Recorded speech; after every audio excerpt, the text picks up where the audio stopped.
All right. Well, we'll go ahead and get started. And I want to welcome everybody to our September voter skills training, voter skills volunteer training. And today we're going to start off with Kim Bailey, who is the president of the League of Women Voters of Alabama, talking about the Unite and Rise 8.5, and then we'll shift gears and cover the other two topics that were on the agenda. And so, Kim, I'm going to hand it off to you, and we will, if you need, I'll set you as Okay. spotlight. I can figure that out. There we go. Yeah, I have a PDF. Do you think I can share that? Yes, try it. Go Can I ahead. share a PDF? See if you can. Okay. Can you see that? Yes. Okay. Um, okay. Okay. So, a lot of you have probably heard about Unite and Rise 8.5. It's the League of Women Voters of US has started this initiative in response to what they are have designated as a constitutional crisis. And okay, so it is a nonpartisan, nonviolent initiative to engage and mobilize 8.5 million voters from now until the 2026 midterm elections. So, why is it 8.5? Where did that number come from? So, there was a Harvard study that came out that said that if you engage a threshold of 3.5% of the population, um, any initiative that has done that has never failed to bring about change. So, according to the University of Florida, um, the there were 245 million Americans eligible to vote in 2024.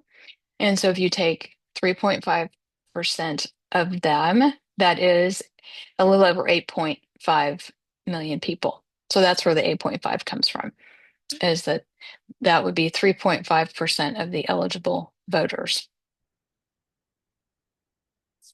So the 8.5, there are four pillars that they have, and they fall into these four areas: legal and policy advocacy, public mobilization and coalition building, civic education and engagement, and democracy resiliency.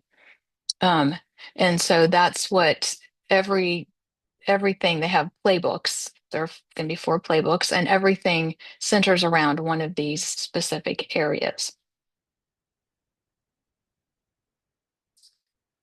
And so, specifically, we're going to talk today, we're going to focus on these ongoing activities in the second playbook, which we're in right now.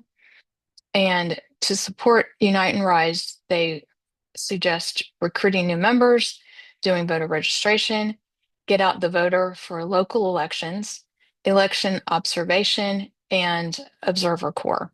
So these are activities that they are suggesting that leagues can do to um, to help get to this 8.5 million people that we need to try and fight against this constitutional crisis. So to get out the vote, these are some of the things that they suggested. And so things that you can try to do with people in your community is we could do this general messaging on social media, or as you're having voter events, to stress these three things. We need to register people and make sure that they check their voter registration status, make a voting plan, and ask them to plan their ballot. So, the, specifically, Unite and Rise is about the 2026 general election, the midterms, but we can do this for any election. And so we are asking people in Alabama to think about this for the upcoming uh, races that we're having. Why can't I think of the term? The runoff elections that are coming up. from the municipal elections that we just had. So, voter turnout in municipal elections is not good and probably worse for runoff elections. So, in your areas, if you can just get out and ask people to make a voting plan and plan their ballot and stress this general messaging about how important it is and how it really matters to them.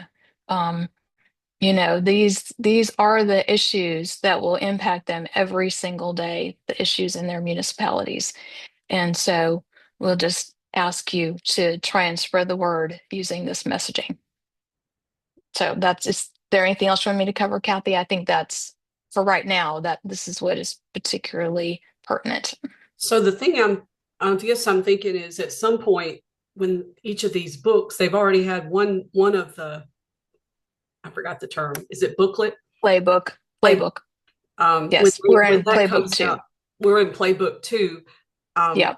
I'm wondering if we can, if we're not, maybe we can have a follow-up conversation about each of the playbooks to that Yes. and really kind of make it, instead of digesting the playbook, but mainly like what are we going to do to implement those playbooks. Yes. And these are from playbook two. Mhm. And specifically the things that are around getting out the vote right now for these municipal runoffs. Um, but yes, we can follow up and discuss the others as they become, relevant to other things. And folks can Google Unite and Rise 8.5 and they'll find it on the internet. So this would be a Yes. good thing if you want to read more about it. This is what she showed you is sort of a top, Yes. more of a top level, but you can dig in and figure out how you would implement it Yes. in your local leagues Yep. or in. And what was I going to say? I just lost it. I don't know. I can't remember. And one of the things, this is a public program, so really what we're also looking for, I think in these, wasn't it, program partners looking for, to partner with nonpartisan organizations that are wanting to, that are aligned with basically Yes. getting more people out. Yes, and also we are looking, so part of it too, right, is to get this 8.5 million is to have people sign the pledge saying, so it's not just people, not even organizations, but if you can just go out and explain to people what we're, doing this for, that we're trying to combat this constitutional crisis we're in, and ask them to sign the pledge of support, then that is available on the lwv.org website. And they go and they just sign up and say that they want to support this cause that we're doing. Yeah. So maybe we take a moment and see if anybody's got questions right now. You can always follow up, but is there something right now that Kim can answer on this, what you heard?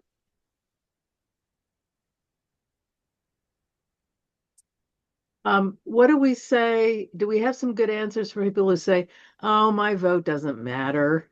That's Catherine Yeah. Davies. Well, I think the answer to that is look at how close a lot of these municipal elections were and how um, we have a lot of runoffs. Some of them were down to one or two votes. There were some elections, it was a three-way tie. So particularly in these municipal elections, I think there's a good argument to say it does matter. Every vote matters because, you have a tie, you have one or two votes that separate the candidates. They're having runoffs because they were so close and they couldn't get over the 50%.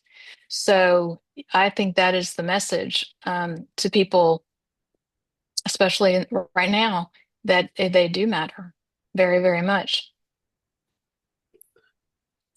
I'd like to share a chart to answer what you just said.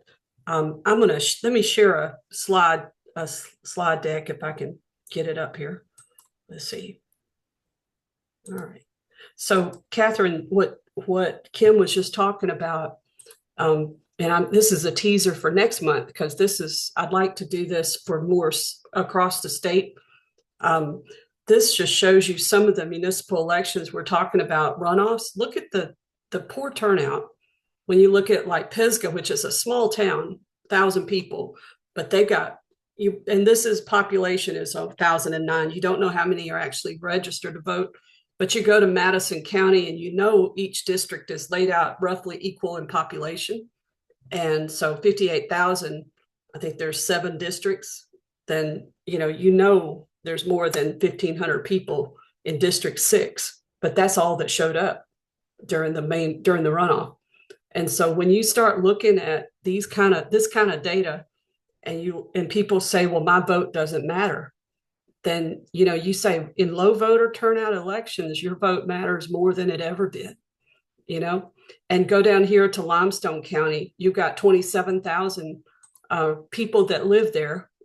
Less than that are registered to vote, undoubtedly, but you've got under 600 people or 650 people voted in the That's really yeah, it's for really District shocking. 3. Now I can go. What I want to do is go back and look at the mayoral results because those really kind of show you the total number of people who voted in the for a county. I mean, for a municipality. And if you look at the population of Alabama, most people live in cities, even small or big, and you got this low of a voter turnout. This is why we're having such. This is why nothing changes. People are not showing up. I was going to show you this one more down here in Lawrence County. This town of Moulton has like 3,500 people, and you see this city council district. You had under 100, about 100 people voted. I mean, that's just really sad. Now here's your mayor for Moulton. Now, granted, this is a small town, but look at the number of people who are voting under the mayoral candidates. So, this is when we start talking about the importance of local elections. What Kim was saying, this is when people say their vote doesn't count. They actually counts more than they would imagine. If you brought your friends to the polls, I mean, I'm sure some people, could get a bunch of folks to go to the polls. You could pretty well make a big impact on elections. And I wanted just to reinforce what she was saying. And we'll dig more into that next month for the October one. Kim, did you have anything else we needed to touch on before we? No, that's it. Thank you. I appreciate it. And I'm going to hand it off to Roger now. And Trinette had her hand up. Yes, I have a question. Are the slides available online also? The slides they're on. Yes, they are. Kim. Okay. Yeah, I'll send them to you, Kathy, and you can send them out to everybody. Okay. All right. Yeah. Is that we may need to check to see where they are, whether they're behind the management. Are they? Well, No, the ones these I created, these are not. I made these myself. Okay. Yeah. Yeah, because I looked on the league website and I couldn't find anything. So we'll I guess Kim, maybe check to see what's available for the general public as far as what we can share, because when we send this out, it'll go out to everybody. Yes, and what's the things that are in the slides I send you, those can go out. Okay, thank you. Yeah. All right. And I just have one more thing. Okay. The high schools. We're hitting the high schools here. Mm-hmm. And getting the message out to them. And develop some talking points, because when we went to the colleges last week, that we got those same arguments. My vote doesn't count, I don't vote or anything. So that caused us to do talking points in order to give them things to think about, why their vote matters. And hopefully that will stimulate some more participation. Yeah, that to me is critically important. And it's when you start looking at what's happening during these municipal elections, it's down at a granular level that you can see real people. I mean, just very few people made a difference in who got to go basically decide the issues. Christian. Hi, yes. That's what we're doing with the NAACP for Huntsville, Madison County. We're specifically, our youth council unit is specifically targeting ages 16 to 24, to educate them on the importance of voting, making sure they understand, hey, you don't have to go for one particular party. Just look and go at your conscience. But it was about educating them so that they know that they have a voice and to use the voice. And we feel like if we can target this age range, Yes. we can educate the ones that are not quite yet ready to vote to get them excited about voting. Mhm. And we can also capture the ones that are able to vote for that age range and let them understand, like the lady said before, you have a voice, use your voice. I always tell people closed mouths don't get fed. The same thing happens at the ballot box. If you don't go and vote, your voice won't be heard. Your vote is actually the way that you use to speak to people and communicate. So Mhm. we're targeting that specific age group and age range with the NAACP, and we're definitely looking for partners to help us push those initiatives to help educate that age group. Would you be willing to, if I schedule a time for the people on this call to, or whoever wants to come in just to talk about some of the ideas on what would you say to someone to help them understand that their vote matters? Would that, Absolutely, I'm all for it. okay. So Kim, I'm gonna schedule just sort of a separate discussion just to focus on that. And then maybe we can sort of crowdsource a list. Sounds good. Yeah, It's a community. yeah, We got to work together. Yeah. yeah. Uh, okay. So Gwendolyn, did you have something? I did. I did unmute. Last year when we were doing voter registration and engagement, trying to get the past felons to engage, I heard more and more, my vote doesn't matter. And one of the ladies, when I was participating in Atlanta way back in the 60s and protested and voter registration for Andy Young, one of the ladies told me, she said, what you need to tell people is that's what they want you to believe. That's why you don't vote. So I just want to say, I think I need to use that. That's what they want you to believe. Your vote doesn't matter. So you need to make a difference. I just want to share that. Thank you. Thank you. Thank you. Yeah, I think that's a good point, Yeah, especially right now. yeah, There's a lot of yeah. mis and disinformation out there about voting and election security and all of that. And so, yeah, I think that's an excellent point.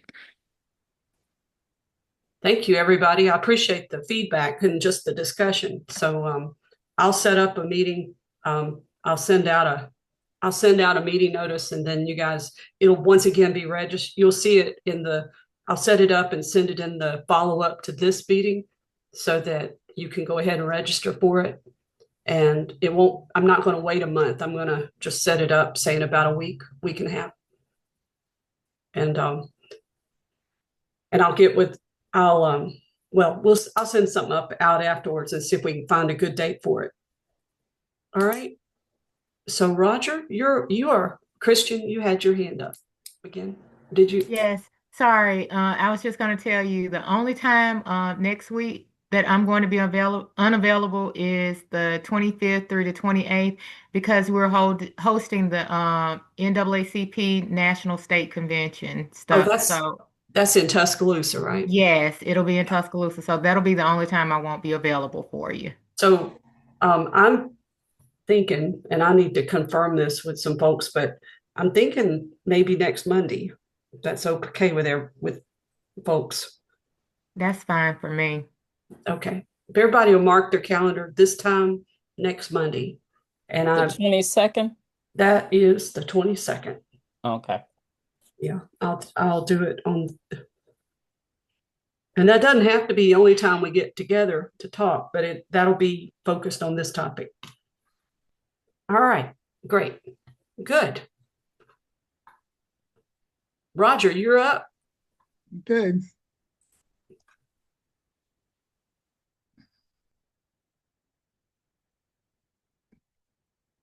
You see that?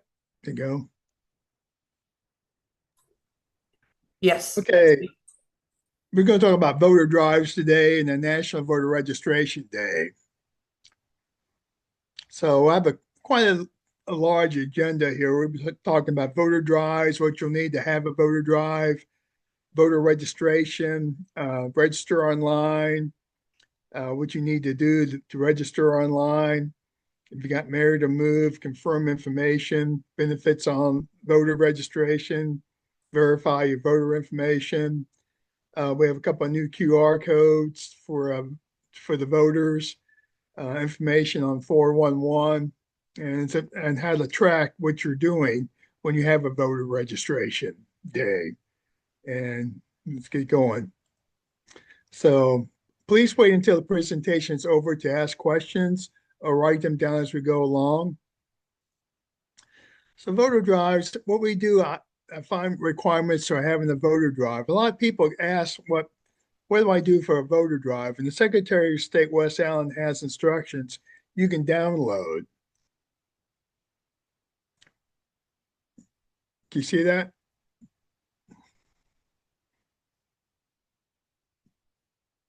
Can anybody see the instructions? Okay. Yes. Yeah. Okay, here's guidelines for holding voter drive in the state of Alabama. First of all, you have to inform the citizens you are conducting a voter drive on behalf of your voter drive group. Like when we have voter drives, we usually hit Facebook pretty hard that we're going to be at, well, say at A&M tomorrow for National Voter Registration Day. We usually hit it up with that, or we're going to be at the Low Mill or whatever around here. Yes, citizen is he or she is a resident of Alabama. You show the citizen the voter registration requirement at the top corner of a voter registration application. And make sure the citizen completes all required questions on the state of Alabama and voter registration. I'm going to go through that later as far as going through the form. You have the voter registration application and it should be submitted to appropriate county board of officials within 5 days of the voter drive being held. And complete application must submit to the county board of registrar's office. I think Secretary of State. Roger, I'm not seeing your slides advance. Okay.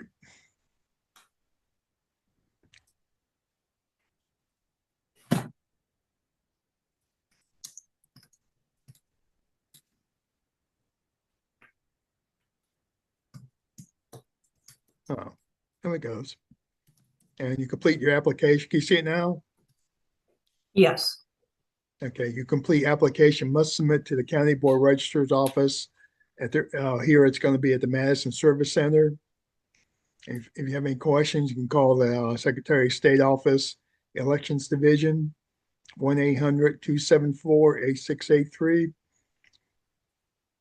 So go back to this.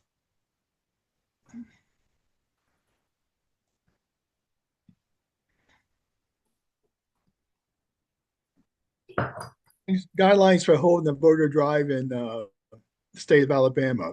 Well, I just went through a lot of that. And the thing is to make sure you follow these. Make sure the citizen completes all required questions on state of Alabama mail-in form.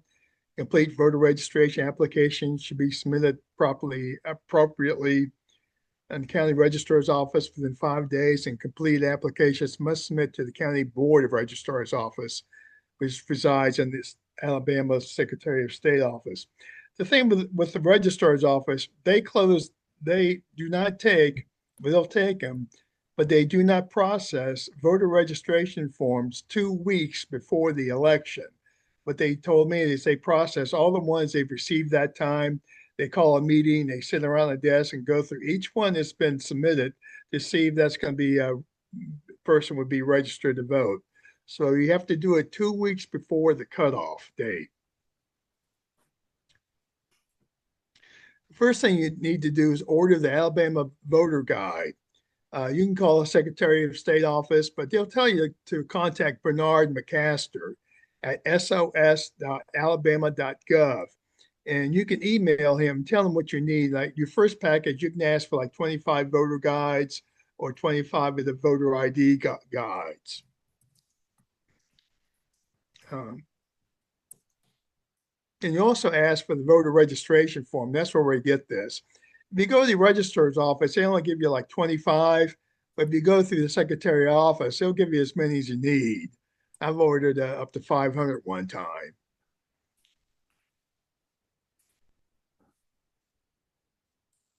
Okay, I'm gonna go through this basically, but we've already gone through this several times. This is how you fill out the form and what's needed on the form. It's your name, your birthday, your contact numbers, your Alabama license, your social security number.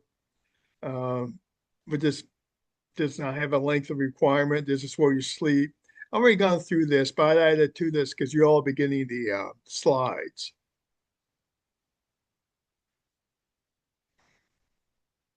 Now, the register to vote online is a little different. You have to go to the alabama.gov, Alabama Votes site, and you'll get these three questions. If you're a citizen, if you'll be 18 at the age on or before the election, if you're currently 17 and a half years old and would like to register to vote now, you must answer yes to the question. However, you must be 18 years old to vote.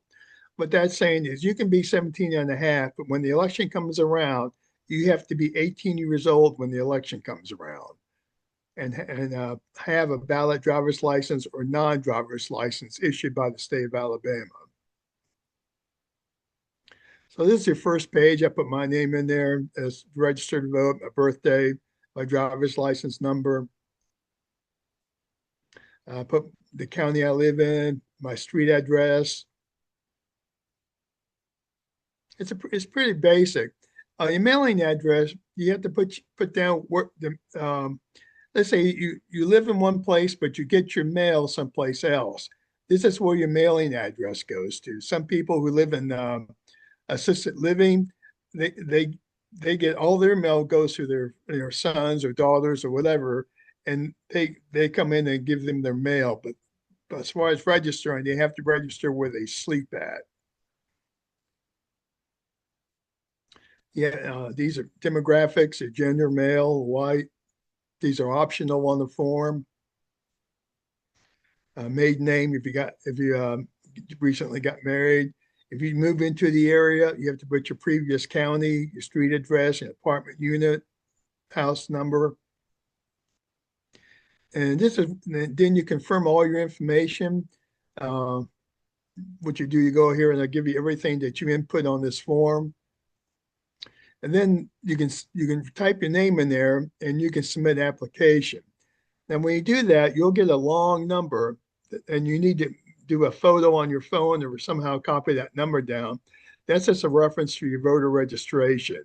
And if you have a problem in the future, they can look that up and find that for you.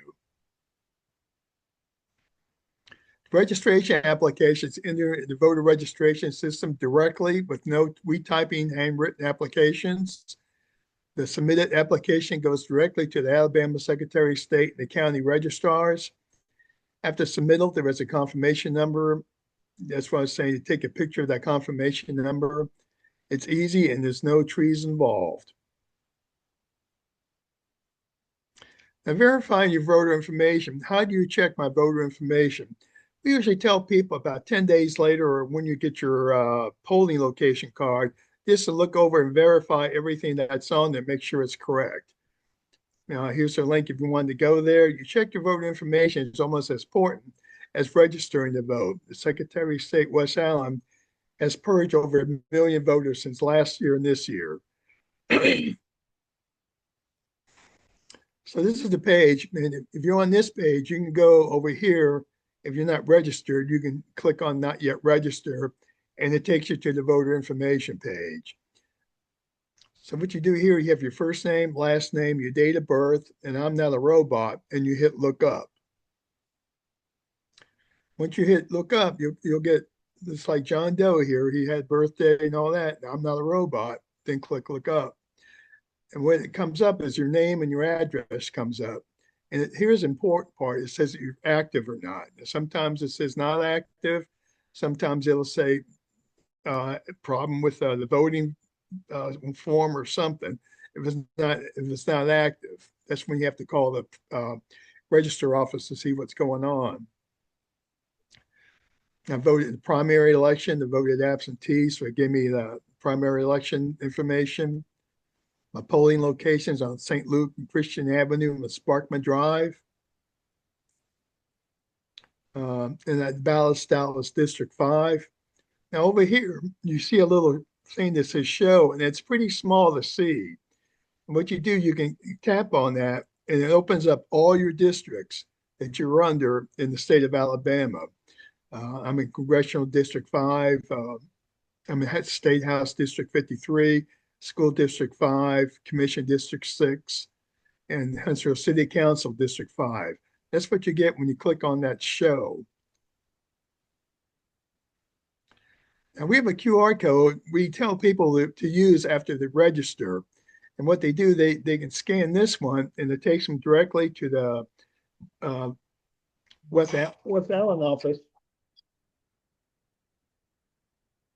Takes them to their office, and they can look up the voter information form. This is a 2 QR cards we use for voter registration. It also has a vote 411 QR code on it too. So you can go in if you're from out of state, you can go in there and find your voting information. We also suggest having a voting plan. What you need to do, you check your registration, register to vote, learn about early voting options, explore your day of voting options, research candidates, and share your plans. Now, this sounds kind of hokey, but when that day comes around, when you get up in the morning, do you know what time you're going to go vote? Do you know where you're going to go? Sometimes they change the polling locations. You know that? Research candidates, see who you're going to vote for, and share your plans with their neighbors. This is an important bit of information. Now, here's an important, is to track your progress for many reasons. When we have voter services at different places, we keep track of all the people we talk to and all the people we hand our cards to. Every year, we increase our ability to reach high school seniors than COVID hit. The information gives important information for our internal goal setting, and is also useful to share with others to show we are reliable and trustworthy. In 2025, this historical data was vital to get permission from all 3 school systems in Madison County to do a mock election for seniors. This is how things work. In 2017, they did 110, for Grissom, 118, 112, 19, 181. You see the numbers start going up. Then we have mock elections, 11, 14, 19. You can see how these numbers keep changing and how many times kids participate in this.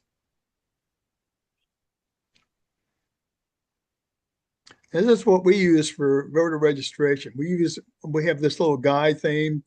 We have we put like voter guide, voter ID guides, a voter registration form, register online, look up voter status, business cards, voter rights restoration, and the League of Women Voters card. And what we do is, just like you see here, we keep track of everything that goes on. Who got what? Alabama channel got 2. Bookmarkers, they got 4. And we had about 25 or 30 people got that card so they can look up the voter information. That's how you keep track of things. Also, now National Voter Registration Day is going to be September 16th, 2025, which is tomorrow. Yep. National Voter Registration Day is a nonpartisan civic holiday dedicated to celebrating our democracy. Yeah. Since its kickoff in 2012, the holiday and its team of thousands of partners, including the League of Women Voters, have worked to get over 6 million Americans registered to vote in time for the next trip to the ballot box. You can go there. And this has a part, you can partner with them. We went there and we partnered with them and we asked for a bunch of stickers and some flyers to send. So tomorrow we get to go. If you open that, it didn't show. It didn't show? And I think you have to reshare or share your whole desktop. Okay. Okay. So they've been doing this for 12 years and getting a lot of people registered to vote.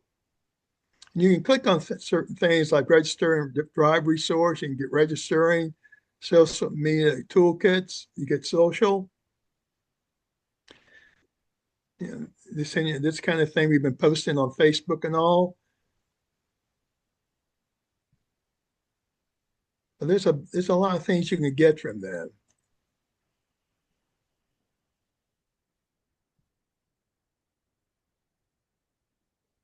Do you see that?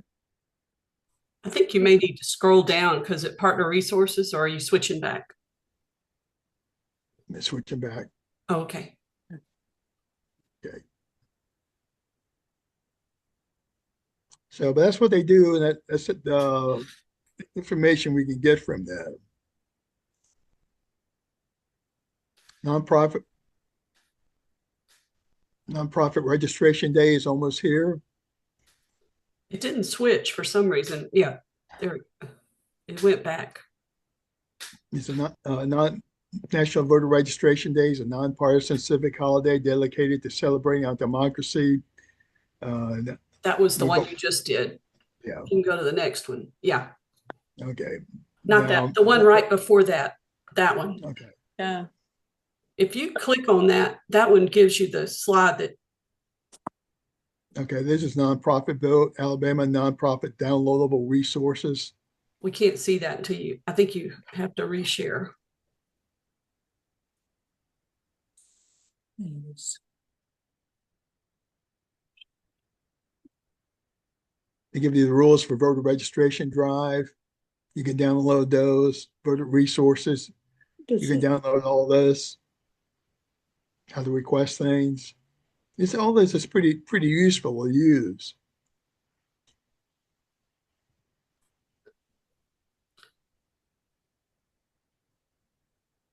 Let's see. I think, yeah.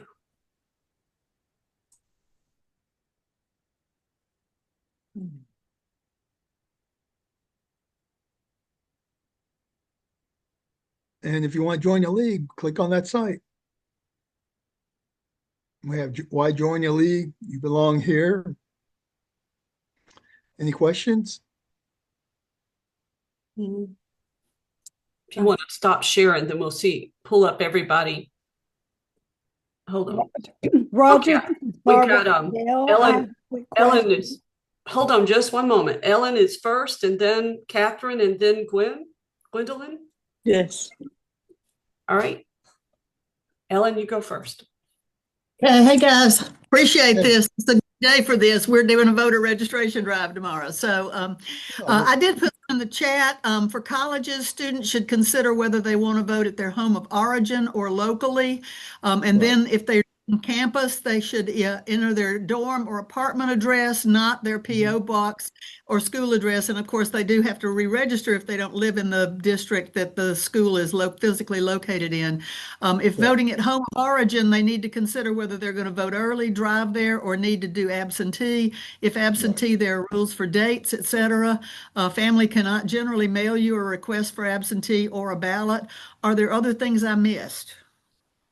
Well, one thing you just mentioned, we didn't hit on it because it's voter registration day, but we are actually not allowed to help students with the absentee voting ballot application. Legally, we're not allowed to.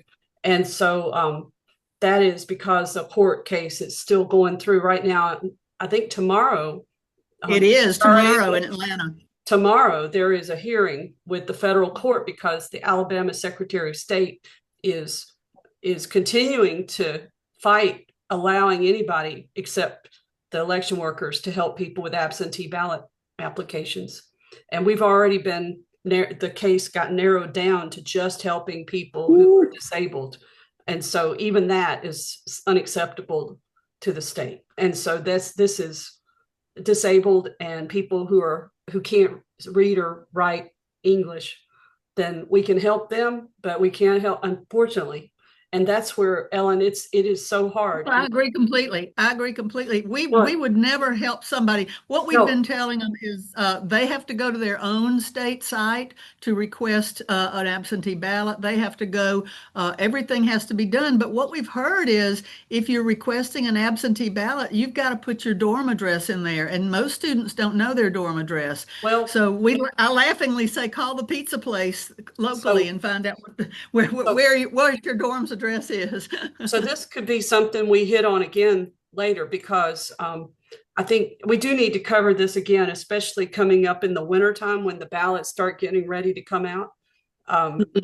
If somebody registers to vote in Alabama, and I don't know, a lot of other states are probably a lot easier to vote absentee than us, but if they live somewhere in Alabama, there's a lot of reasons why you might want to register to vote where you live, and to help your community where you're at, and then update it when you go back.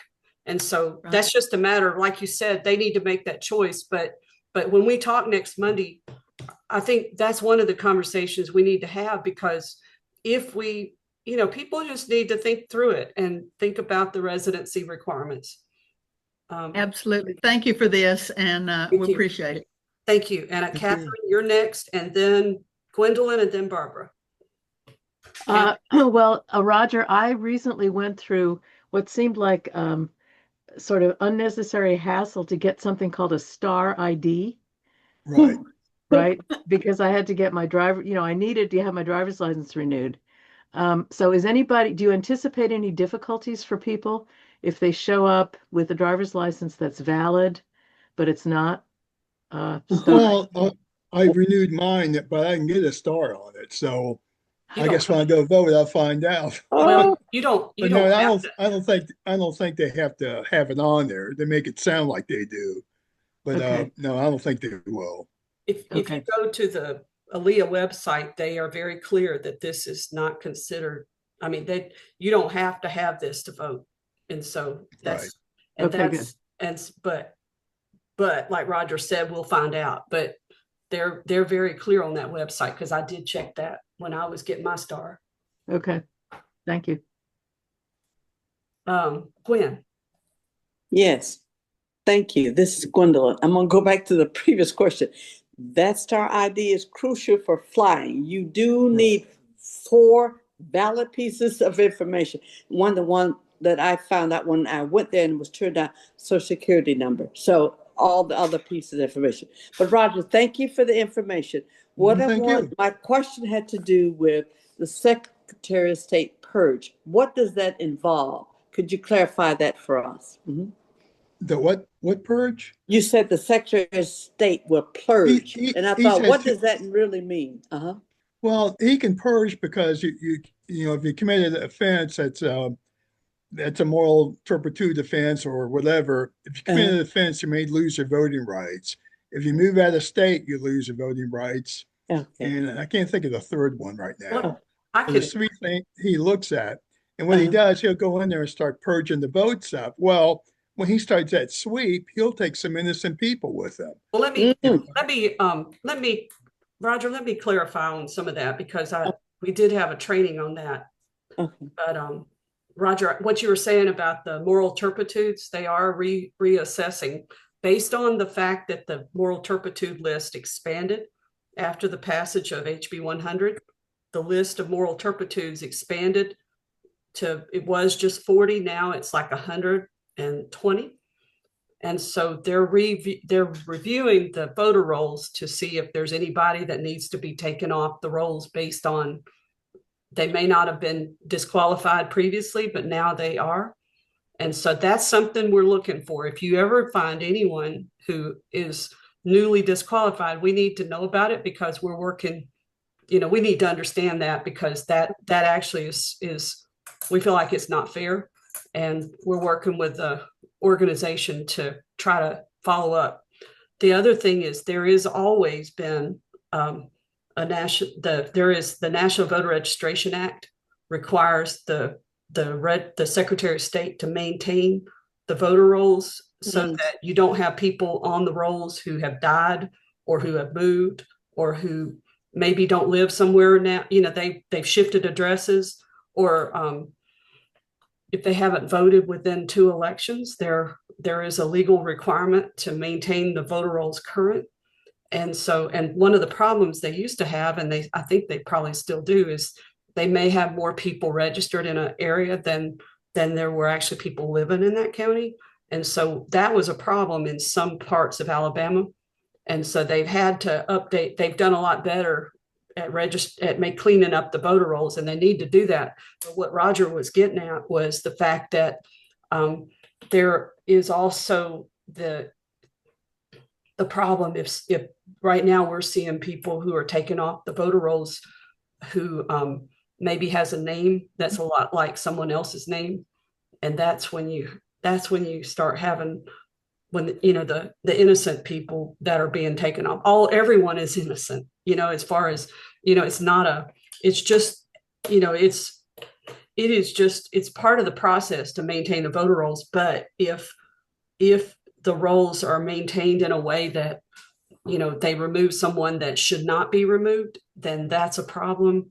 And that's why we tell people to go check your voter rolls. And what Roger was also pointing out is last January, they went through their 2-year cycle where they have to send out a postcard to people to get their names taken off the voter rolls. You can't just take them off without going through the mandated legal process. And so last January, I think wasn't it 400,000 people? And 426,000. That was the group of people in January who were notified that they put them in the paper that they were going to pull their names off the voter rolls based on the MVRA process.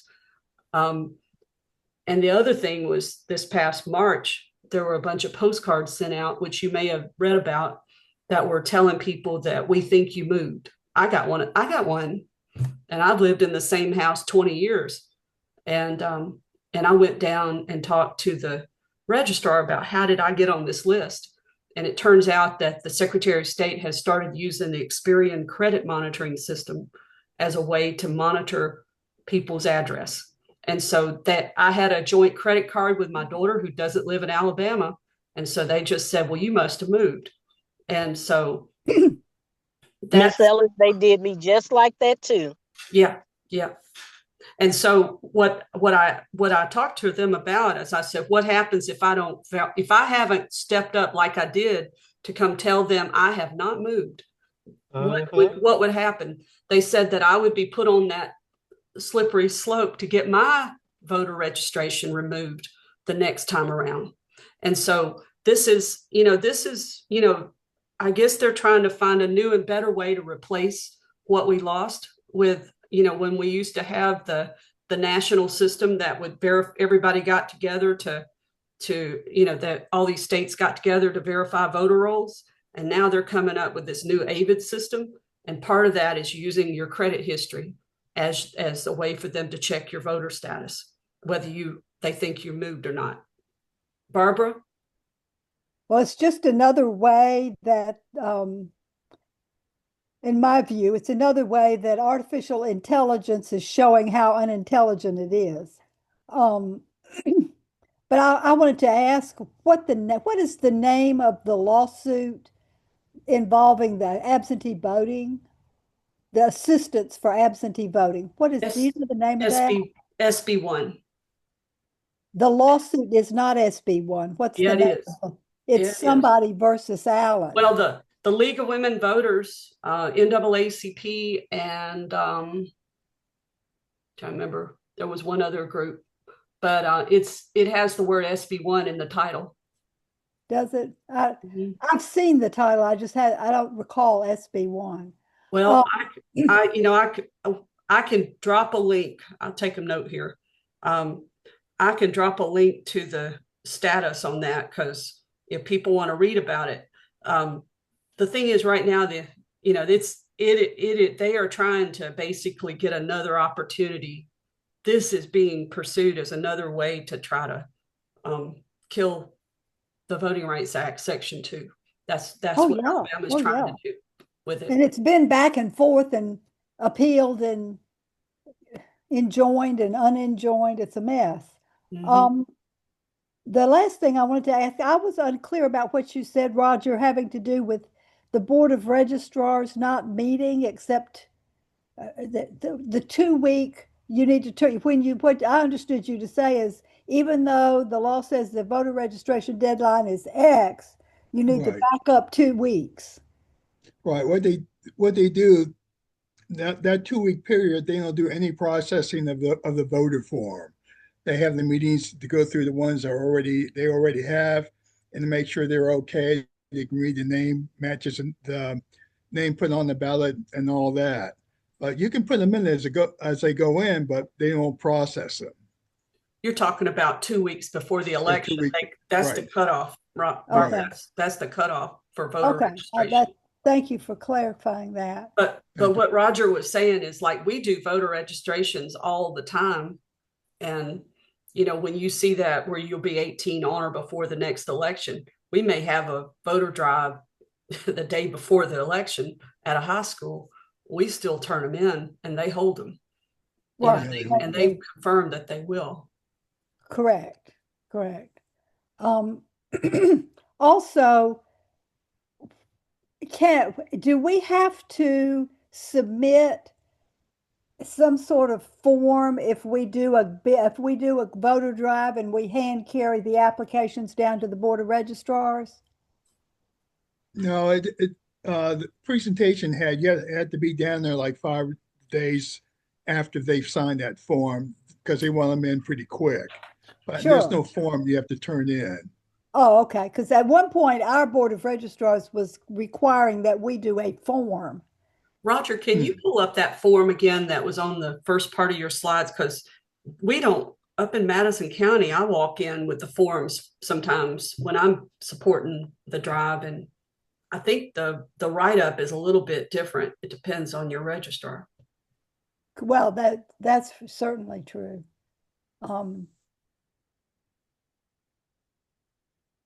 Roger, I think that link that you included is helpful because then if somebody is going to be hard-nosed, then that's what you need to follow.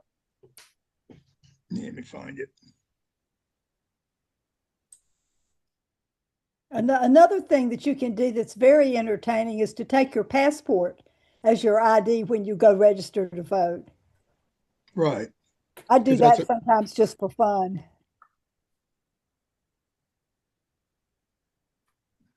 Okay.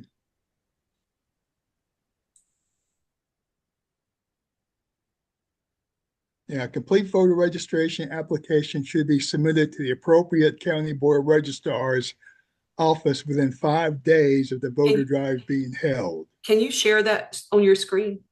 Oh,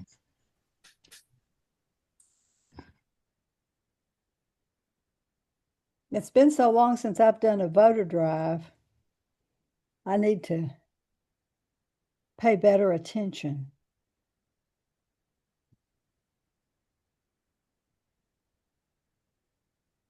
yeah, right here, complete voter registration application should be submitted to the appropriate county board of registrar's office within 5 days of the voter drive being held. What is this that I'm seeing? This is Secretary of State. This is from the Secretary of State. Okay, I see it. I'll look for it. Thank you. Scroll down to number 7. Item 7. Yeah, right there. That's what you're talking about, Barbara. Each package should include a cover page with the name, address, phone number of the voter drive group and the number of forms. But they have a sign-in sheet here, Roger, don't they? I mean, that's last time I went, they have a little page you sign. Well, I walk in and I sign my name, we're League of Women Voters, and I tell them how many registrars we got. Well, ours at one time had designed their own form, and that's why I was asking. But thank you. All right, Trinette.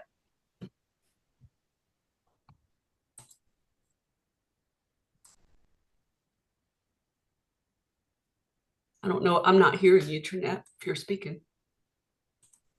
I had to switch to my phone, so I had to find where it was.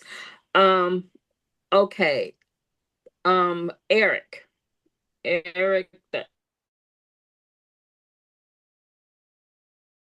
Eric is the system that Alabama walked away from. I'm not hearing you very well, Trinette.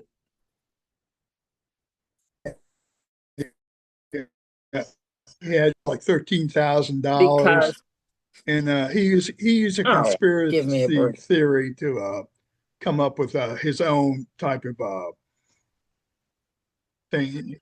He's Okay. got Yeah, source. Yeah, yes, source the place. lawyers, Yeah, source place for right? He's got everything. he's Leave only got like it alone. 5 other states on his.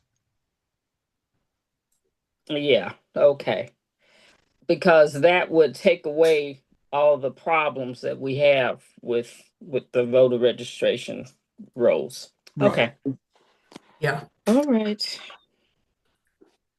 This has Thank you. been a great discussion.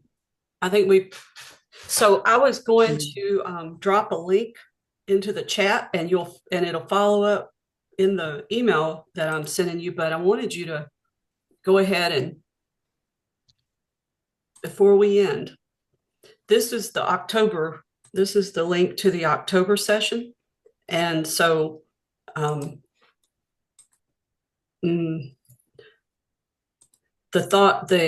this coming month, next month, we're going to talk about the post-election for the municipal election analysis, really just trying to understand what happened and picking cities across the state. We're not going to pick all 400 cities, but we'll pick a good cross section of them, and then we'll give the data after the meeting so everybody can look at it in depth.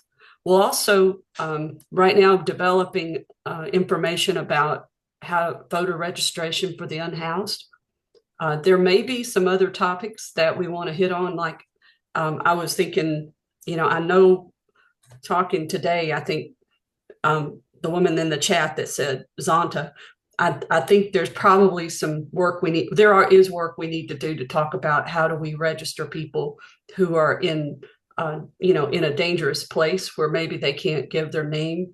There are laws that allow people who feel like their lives are at risk to not have to share their addresses. So we'll need to work on pulling a presentation together. That may not be October, but we'll hit that in November.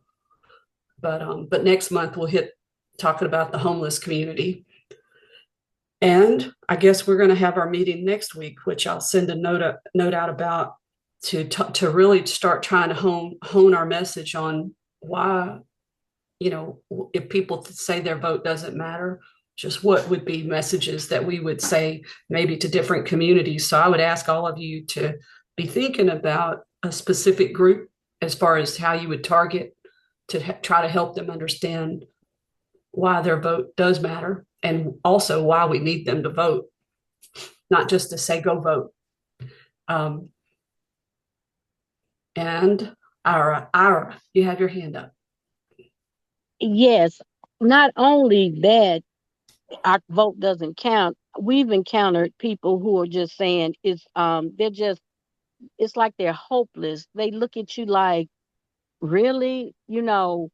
Like it's just I don't know what to say. It's just like a hopeless group, like they've been left behind. How do we reach that group?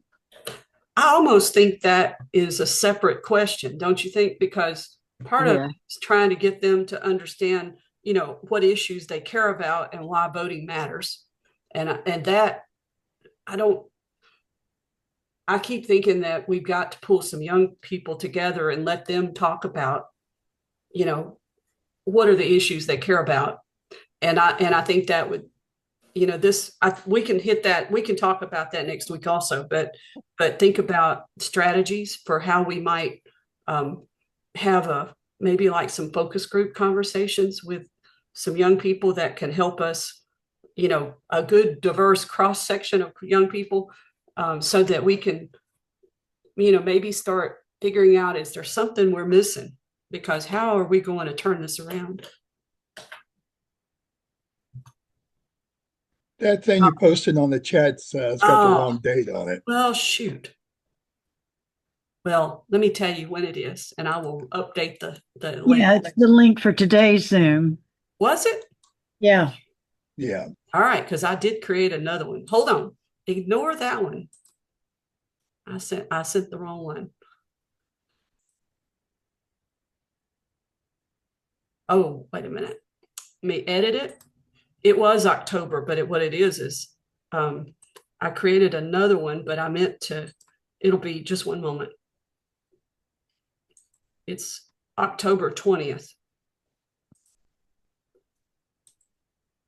Let me copy it. Just a second. It may end up being the same link because I had not made all the adjustments.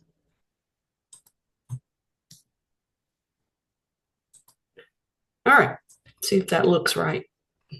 It's the same link, but now when you click on it, it should say October 20th.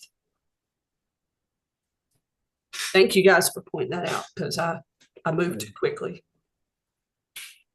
And I will when we get off the Zoom, I'll go ahead and get this out quickly and with a link for next Monday.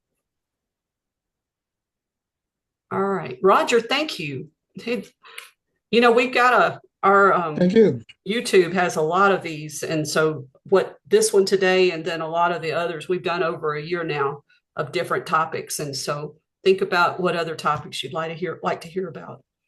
All right, have a good afternoon, and thank you for attending. Thank you, Roger. Thank you. It was a good presentation. Thank you.